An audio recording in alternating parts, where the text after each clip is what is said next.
కేసునకూరులో road ఇది.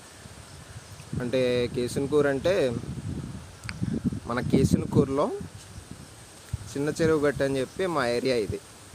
మా ఏరియాలో ఇక్కడ 1 2 3 4 ఇళ్ళు ఉంటాయి. 4 ఇళ్ళకి ఇంచుమించుగా ఒక 40 నుంచి 50 మంది ఉంటాం. ఇది మేము వెళ్ళే రోడ్డు. బాగుందా? మేము రోజు తిరగడానికి ఇది మాకున్న రోడ్డు. అట్లీస్ట్ కంకర్ రోడ్డు కూడా వేయట్లేదు మాకు.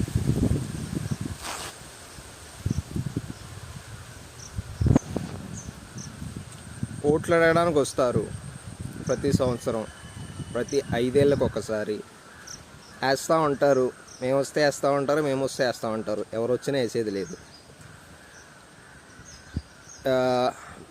మొన్న జరిగిన ఎలక్షన్స్కి అయితే 2 కంకర గుట్లు పడ్డాయి.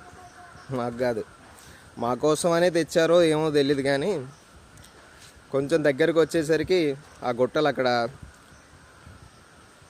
ఒక 100 మీటర్ల దూరంలో ఒక పక్కనేమో హాస్పిటల్ ఉంది మాకు. ఆ హాస్పిటల్ దగ్గర ఒకటి వేశారు. ఒకటి రావి చెట్టు ఉంటుంది, పెద్ద రావి చెట్టు, అక్కడ వేశారు. ఏందిరా ఇదంటే ఎవరిని అడిగినా ఏం చెప్పరు. ఇంటి పన్ను తీసుకుంటారు, వాటర్ పన్ను తీసుకుంటారు, దీనమ్మ అన్ని పనులు కడతాం. కానీ మాకు రోడ్డు మాత్రం ఇరు. ఇది మా రోడ్డు. బాగుంది కదా? ఈ రోడ్లో మేము బళ్ళు, సైకిళ్ళు నడడం, దీనమ్మ జీవితం అన్నీ చేయాల్సి వస్తుంది. అడిగితే రోడ్డు వేయరు. ఏం చేయాలి మేము? ఈ రోడ్లో వెళ్తే ఎలాగ వెళ్ళాలి మేము? ఇదా? కేసునకూరు పంచాయతీకి వస్తుంది ఈ రోడ్డు. పంచాయతీలో నిధులు లేవంటారు. కంకర రోడ్డు వేయడానికి నిధులు లేవు మాకు. ఏం చెప్పాలి? ఎంతమంది ఉన్నాం ఇక్కడ?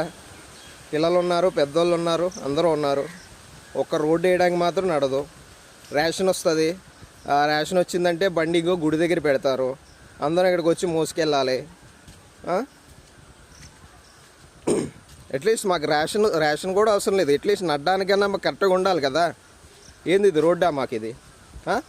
ఇది రోడ్డా మాకు? ఎంతమందిని ఎన్నిసార్లు ఎన్ని అర్జీలు పెట్టుకున్నాం, ఎన్నిసార్లు ఎంతమంది చుట్టూ తిరిగాం, ఒక్కటి రోడ్డు వేయట్లేదు మాకు. ఇది రోడ్డు ఇది.